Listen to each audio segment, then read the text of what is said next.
The video in this next one tells the story. A woman pounding on someone else's car, banging on windows, throwing up the middle finger. Tonight, that woman who was inside the car says that it was part of a hateful tirade in Bethesda, and she thinks it started because she was wearing a hijab. News 4's Paul Wagner spoke with that woman in a story you'll see only on 4.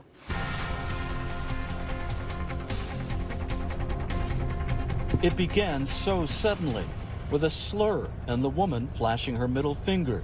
An encounter, the victim says, escalated when she picked up her phone and began recording. Move. Watch as the woman stands in front of her car banging on the hood, then walks over to the passenger side window and slams her fist into the glass several times. It took me a few seconds to process what had just happened, and then I decided to honk my horn at her. And she turned back around and started yelling at me, "Do you want to get out of your car? Do you want to come here? Do you want to get out of your car?" The victim, who asked that we not show her face or use her name, says the encounter lasted a minute or two and was witnessed by other drivers also stopped at the light. I was just so shaken that I didn't think to follow her at that point. I just wanted to get my baby safe. My biggest fear was, that she might do something to me with my child in the car. So I was just in a rush to get her home safe.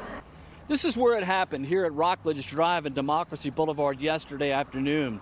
In our interview, the woman told us she took that video and those pictures immediately after she heard those first angry words because, as she put it, her phone and the camera in it are her first lines of defense. Montgomery County Police are investigating the incident but have classified it as a disturbance rather than a hate crime.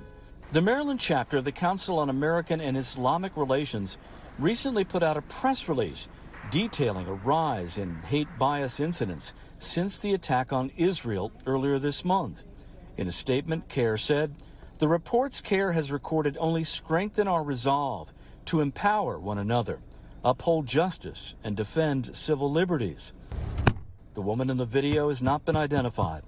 News 4 blurred her face because police have not classified it as a crime. We are in defensive, protective mode right now. Like any second, something's going to happen to us. And you have that, you're thinking that I have that at all times. I have that at all times. That is how I go through life.